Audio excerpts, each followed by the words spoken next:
लोग धर्म से विमुख हो जाएंगे। कली के प्रभाव से धर्म से विमुख हो जाएंगे।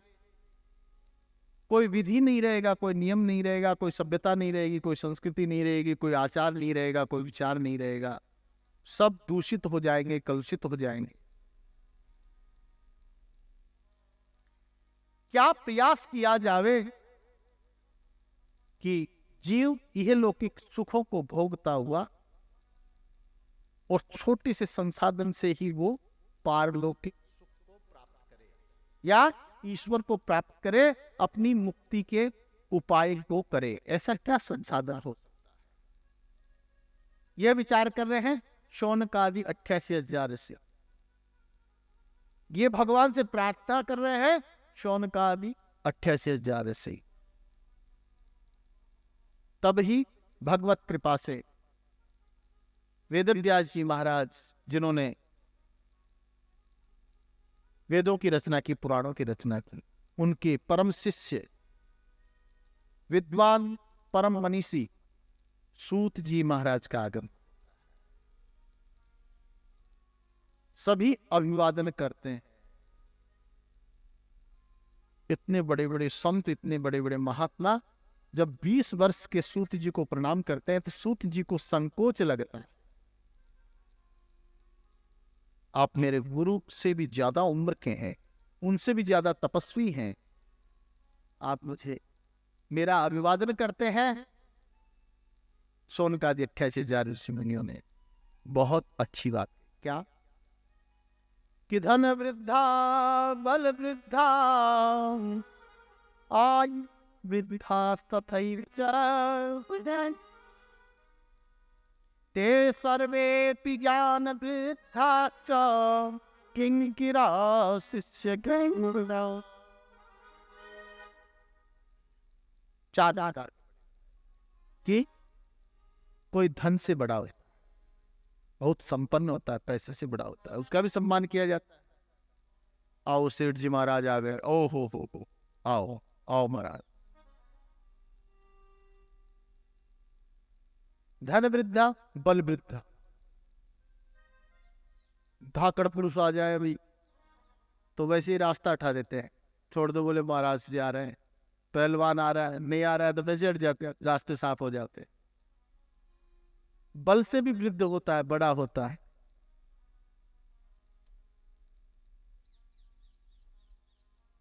बाहुबली नहीं, बल से बड़ा, बाहुबली का तो अर्थ अलग होता है।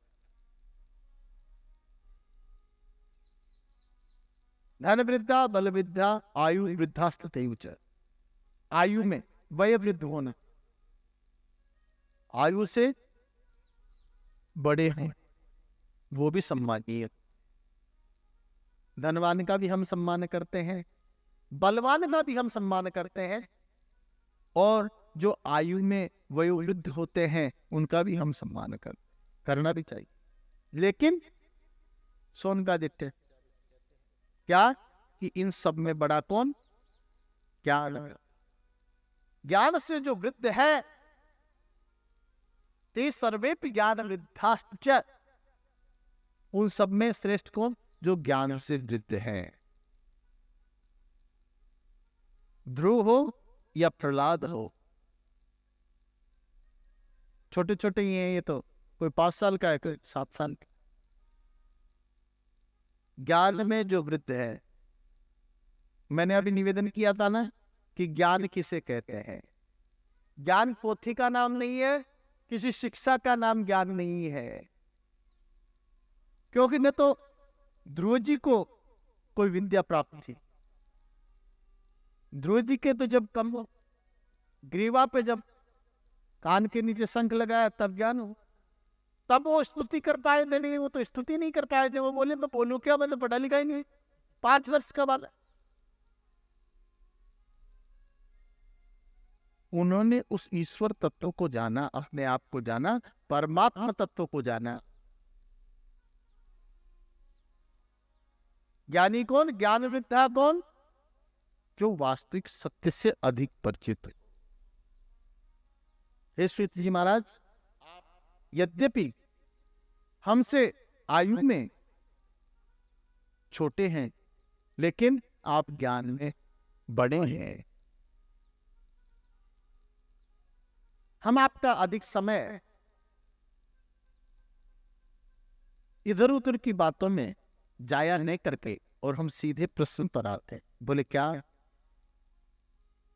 कि क्या संसाधन है, क्या सुगम संसाधन है जिससे जीव ये लौकिक सुखों को भोग करता हुआ और परमात्मा तत्व की ओर, अपने आत्मचिंतन की ओर बढ़े और अपना जीवन धन्य करे, मुक्ति को प्राप्त करें, उस ईश्वर तत्व, ईश तत्व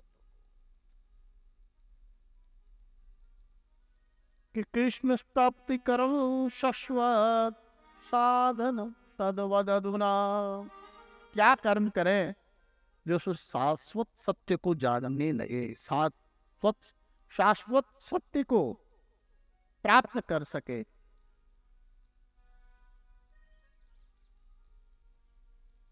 शुद्ध जी ने भी चिंतन कि काल व्याल मुखद्रास, काल व्याल मुखद्रास त्रास निर्णाश हेतवे।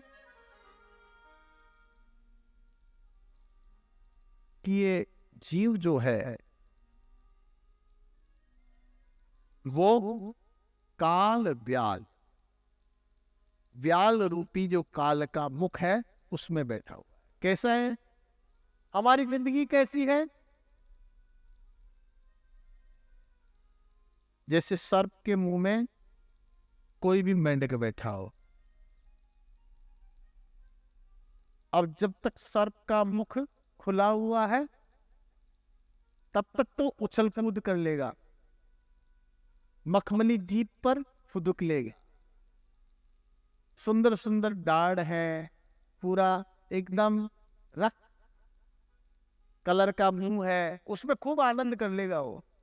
लेकिन मुख बंद करने के बाद में क्या, कब सब कुछ खत्म।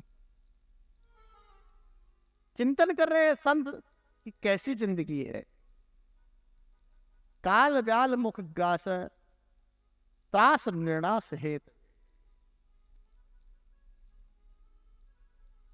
समस्त प्रकार के त्रास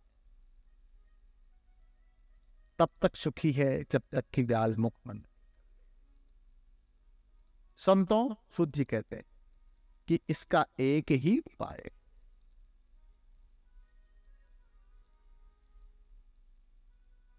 इस मृत्यु की सार्थकता को करने का एक ही उपाय है। क्योंकि मैंने अभी निवेदन किया, विनयति इति दुनिया, संसार किसे कहते हैं? जो सर्प जो चलता रहता है काल के अनुसार, वही तो संसार है। विनयति इति दुनिया, जो दो से चलती है, प्रकृति पुरुष, दिन रात, जन्म मृत्यु, प्रकाश अंधेरा, सब दो से चलती। अर्थात जन्म लिया है तो मरण निश्चित है। लेकिन मनुष्य योनि की सार्थकता कैसे सिद्ध हो कि श्रीमद् भागवतम शास्त्रम कलो कीरेण भाषितम। हे ऋषियों, श्रीमद् भागवतम शास्त्रम कलो कीरेण भाषितम। कलयुग में केवल एक ही संसाधन ऐसा महत है, क्या? श्रीमद् भागवतम शास्त्रम केन मुखेन भाषितम, कीरेण भाषितम, कीरेण शुकेन भाषितम। जो सुखदेव जी के मुख से विनर्गित, उनके मुखारविंद से जो निकला हुआ श्रीमद् भागवत शास्त्र है, वो ही समर्थ है। सूत जी महाराज कहते हैं शौनकादि ऋषियों से, क्या यह इतना दुर्लभतम है? ऐसा नहीं केवल श्रीमद से सुशोभित हो जाने से ही लगता है, ये इतना महनीय है कि सुधा तुम्बम गृहीत्वेवा देवास्तत्र समागमन।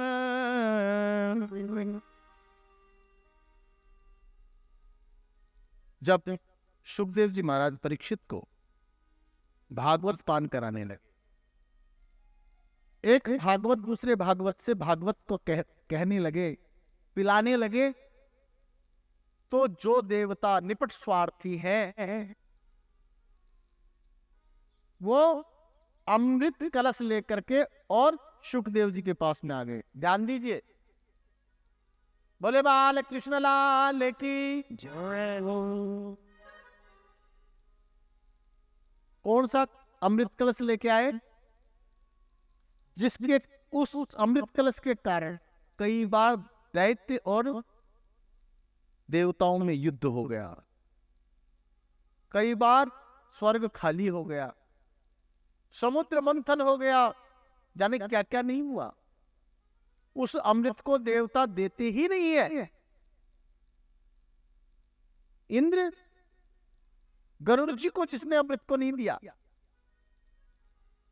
एक बार कद्रु और विनिता के शर्त लग गई, क्या कि जो सूर्य के घोड़े है उसका रंग क्या है।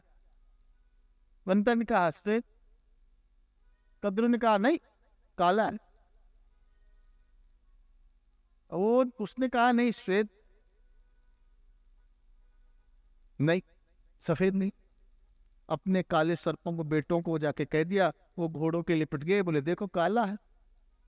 शर्त लगी हुई थी क्या कि जो हारेगा वो दास नहीं। अब जो गरुड़ जी की माता है, वो जो सांपों की माता है कद्रु, उसकी दास, गरुड़ जी भी दास बन गए।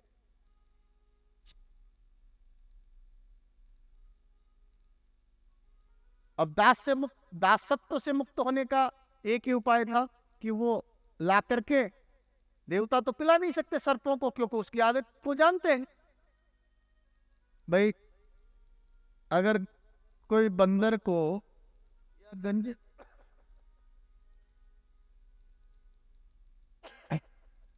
गंजे के नाखून हो जाए, सिर में खुजली चल जाए तो खड्डा कर लेगा। बंदर को भांग पिला दी जाए तो अनिष्ट का कारण बन जाएगा।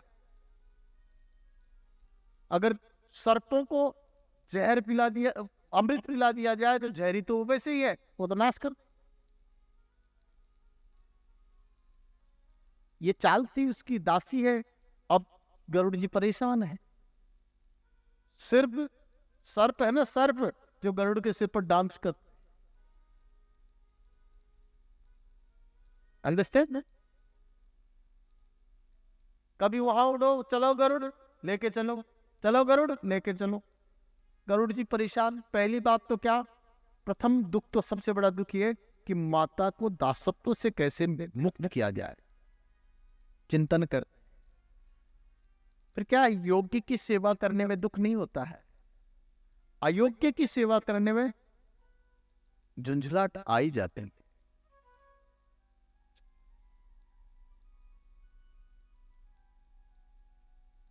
गरुड़ जी परेशान होकर के और स्वर्ग पहुंच गए। अमृत कलश को उठाया और चल दी। देवताओं ने ललकारा। गरुड़ जी ने कह दिया कि आज मुझे कोई नहीं रोक सकता, कोई परास्त नहीं कर सकता। क्यों कि आज मैं महत्व कार्य करने जा रहा हूं। हो सकता है कि आपके पास में वज्र है, नाना शस्त्रायुध हैं। मैं ये इसलिए नहीं बोल रहा हूं कि मैं भगवान का वाहन हूं, नहीं, वाहक होने के कारण नहीं बोल रहा हूं। मैं आज परम पवित्र कार्य करने जा रहा हूं। बोले क्या? बोले माता को दासत्व से मुक्ति दिलाने जा रहा हूं। जय जय। इसलिए मुझे कोई देवता परास्त नहीं कर सकता। तुम सारे मिलकर के भी मुझे युद्ध में परास्त नहीं कर सकते, पराजित। देवराज इंद्र आदि सभी समस्त देवता समझ के आग्रह करने लगे, अनुनय विनय करने लगे कि हे गरुड़, वो ठीक बात है, वो सत्य है कि हमारी माता को दासत्व से मुक्त होना चाहिए। उनके साथ में अन्याय हुआ है, छल हुआ, छद्म हुआ है, लेकिन अगर तुमने उनको जाकर के दे दिया, अनर्थ का कारण बन जाए, तो बोले ले जा करके तुम बेशक दे दो, लेकिन बाद में जब हम लाने लगे तब आप अड़ंगा मत लगा दो, तब हमारे को ले आने देना। बोले देखिए, मेरे को दास से, मुझे केवल दासत्व से मुक्ति चाहिए, बाद में आप क्या करते हो ये आपका धर्म है। गरुड़ जी ने जाकर के दे दिए, उन्होंने छल से उसको चोरी करके देवराज निंद वापस ले गया। वही आज सोच रहे हैं, कौन? शुकदेव जी। क्या सोच रहे हैं? कि सुधा सुधा कुंभम गृत्येव देवास्तत्र समागमन। सुखदेव जी सोच रहे हैं ये निपट स्वार्थी लोग आज अमृत कलश लेकर के क्यों आए? ये तो इतने स्वार्थी हैं, जिसे अमृत के खातिर करोड़ों बार युद्ध कर लिए, वो ऐसे ही थोड़ी लेके आ जाएंगे। कारण पूछा तो बताते हैं क्या कि एवं विनिमये जातो सुधा राज्ञा पपीयता प्रपाश्यामो वयं सर्वे श्रीमद्भागवतामृतम। क्या कि ये अमृत कलश और बोले इसे पूरा ही पिला दो। किसको? परीक्षित के। क्योंकि परीक्षित को मृत्यु का श्राप लगा, इसलिए तो कथा सुना रहे। जब अमृत को प्राप्त कर जाएंगे तो कथा का सुनाने का कोई औचित्य नहीं है। हे सुखदेव जी, आप ऐसा करें, परीक्षित को तो ये अमृत पिला दे और हमें भागवतामृत पिला दे।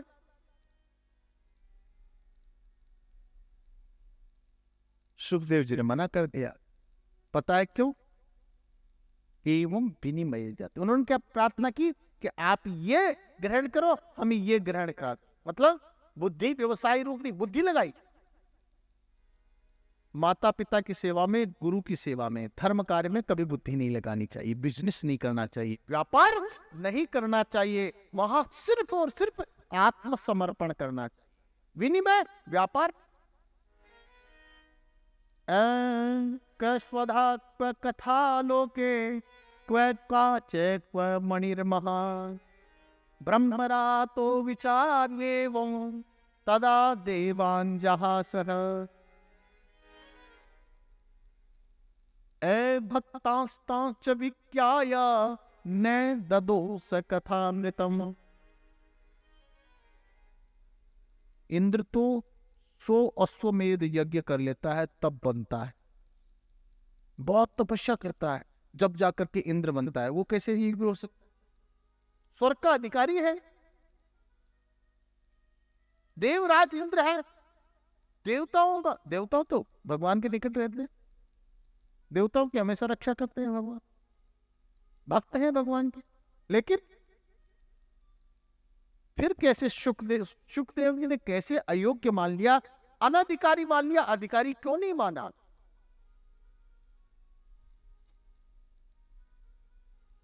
सुखदेव जी ने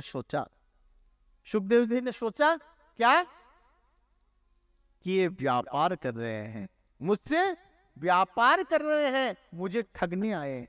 अभक्त है, भक्त नहीं, कम भक्त हैं। उन्होंने अगर वो अधिकारी होकर के, शरणागत होकर के कहते, भाव से कहते, भक्ति भाव से कहते कि हमें भी कथा सुननी है, तो वहां तो कितने ही करोड़ों सुन रहे थे, वो भी बैठ जाते हैं। लेकिन नहीं, सुखदेव जी ने उनको अनधिकारी जाना, अधिकारी नहीं माना। क्यों? क्योंकि एवं विनिमय जात सुधार। उन्होंने जाते ही क्या कहा कि अमृत कलश ले लीजिए और भागवतामृत में दे। मतलब व्यवसाय किया उन्होंने। तो व्यवसाय किया तो फिर व्यवसाय की दृष्टि से ही सोचना पड़ेगा। अगर कोई भक्त बन करके आता है तो भगवान उस हिसाब से सोचता है। और कोई कहता है कि मैंने इतना चढ़ाया इसलिए इतना तो दे, तो वो डाल वो पाप है। भाई तुमसे तो कम है ही नहीं, तुमसे कैसे कम हो सकता है? अरे तुमको जिसने जन्म दिया है, तुमको जाने कितने करोड़ों बार मार चुका है, करोड़ों बार वो जन्मा चुका, वो कैसे कम हो सकता है तुमसे? तो बुद्धि, व्यवसाय रूपी अगर तुम उससे बुद्धि से चलोगे तो वो बुद्धि से काम लेगा ना। और तुम अगर समर्पित हो जाओगे तो वो 1.5 गुना समर्पित हो जाएगा। तुम अगर उसकी शरणागति अपने आप को समर्पित कर दोगे कि तू ही है मेरा, तो तू ही रक्षा कर, मैं क्या जानता, न मैं विद्वान हूं, मैं न ज्ञानी हूं, न मैं अधिकारी हूं, कुछ नहीं है मेरे पास सिर्फ और सिर्फ तेरा नाम है, तेरा आश्रय है, तेरा आश्रय के अलावा कोई नहीं है मेरा, तू जाने, तेरा काम जाने। तो पता है क्या करता है, सीधा आता है और बोले हाँ तू मेरा ही था, तू कब अलग हुआ, तो आज भी मेरा है, कल भी मेरा था, आगे भी मेरा ही रहेगा, तू मुझ में ही से तो निकला है, मुझ में ही समर्पित हो जाएगा, मुझ में ही समझ जाएगा तू अलग है ही कहा। बावले तू तो भटक रहा था, तू तो औरों को अपना मान रहा था, मुझे तो अपना ही आज है।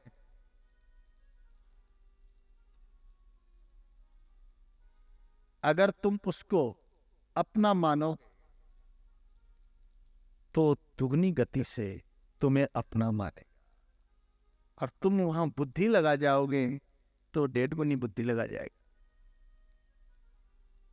सुखदेव जी ने सोचा, अच्छा विनिमय चाहते, व्यापार करना चाहते हो, तो बोले फिर क्या, वह काचे वह मणि महान, अरे अमृत पीने से क्या होता है, बोले अमर हो जाता है, स्वर्ग का अधिकारी हो जाता है, स्वर्ग में वो रहना पड़ता है, स्वर्ग में रहता है वो, स्वर्ग का सुख भोगता है।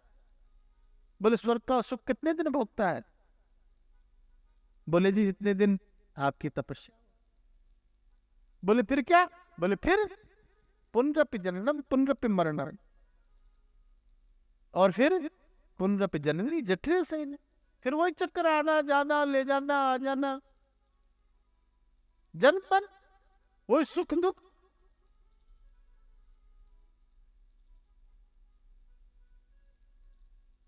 कहा तो कांच का टुकड़ा और कहा मणिर महा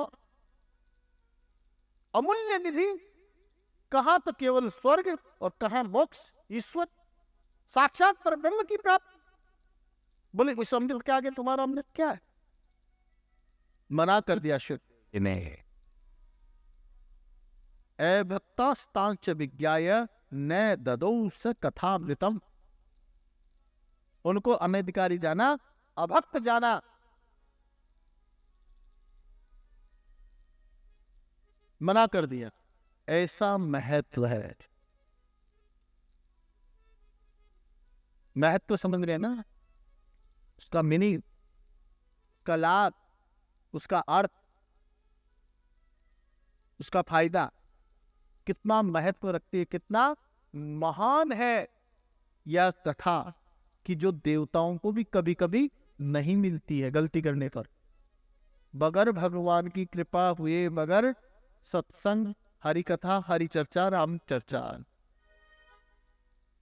ये अमर कथा सुनने का सौभाग्य, कहने सुनने का सौभाग्य प्राप्त हो ही नहीं सकता जब तक कि ईश्वर की अलौकिक कृपा प्राप्त नहीं हो जाए, जब तक कि हमारे कहीं न कहीं पूर्व जन्म के भाग्य उदय नहीं हो जाए, कहीं न कहीं हमारे भाव जागृत नहीं हो जाए, कभी न कभी उसके इतने निकट रहे होंगे, या कभी न कभी हमारे भाव वास्तविक रूप से उसके प्रति आकृष्ट हुए होंगे, तभी वो ऐसा सुअवसर उपलब्ध कराता है।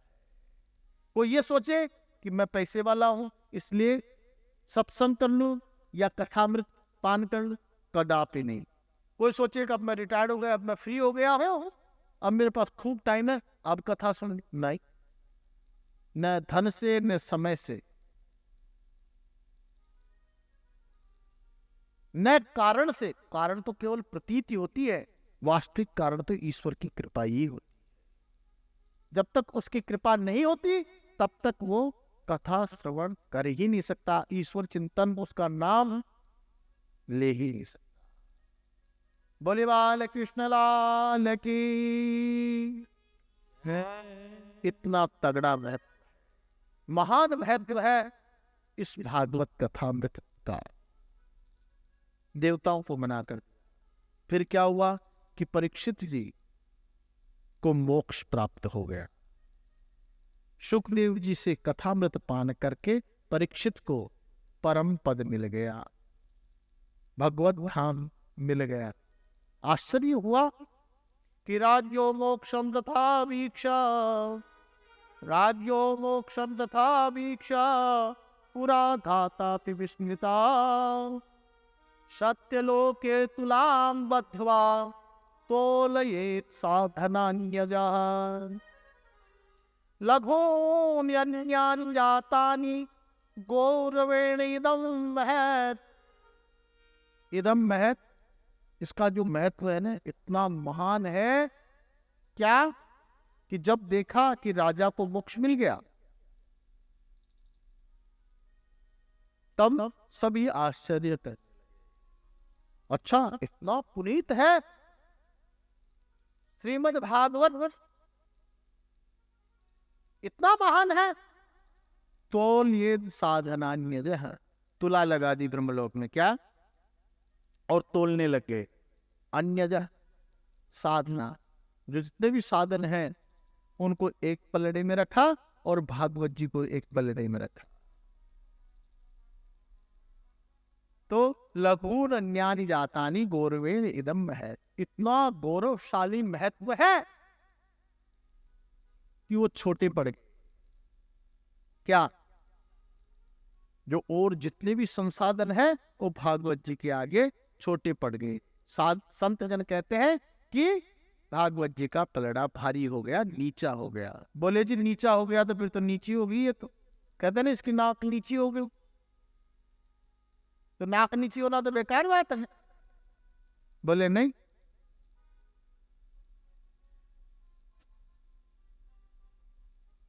जो भारी होता है ना वही नीचा होता है, जो खो ही सकता है जिसमें लचक हो, जो शुष्क का स्थान वो तो टूट जाता है।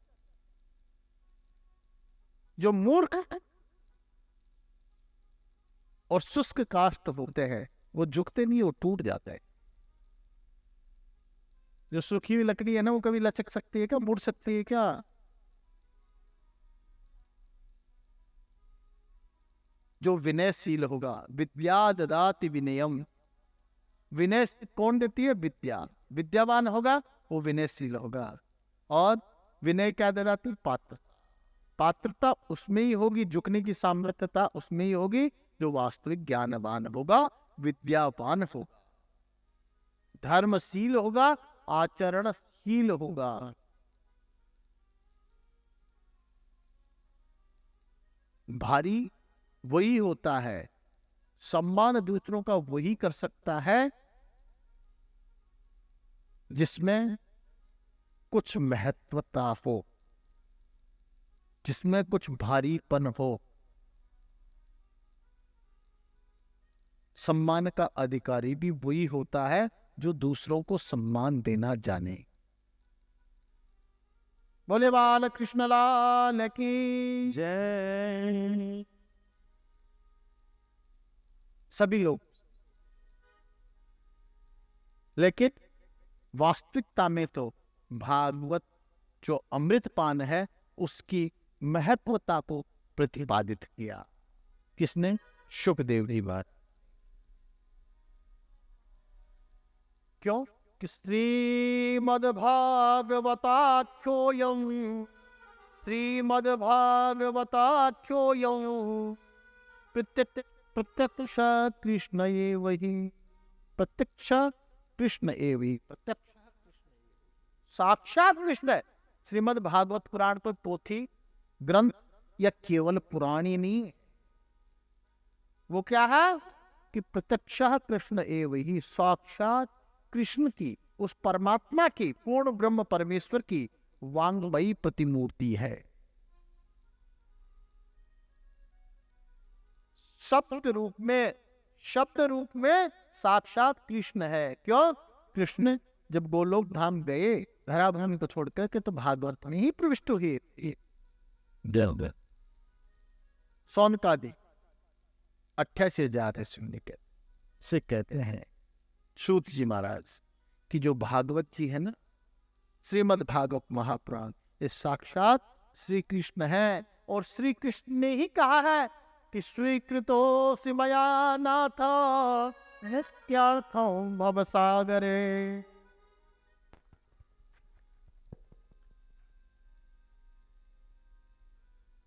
हे संतों, इस भगवत सागर से मुक्ति का अगर कोई उपाय है, मुक्त्यर्थम भवसागरे श्रीमद् भागवतम शास्त्रम, प्रत्यक्ष कृष्ण। जिसने भागवत का आश्रय ले लिया उसकी मुक्ति सुनिश्चित है। यह लौकिक और पारलौकिक दो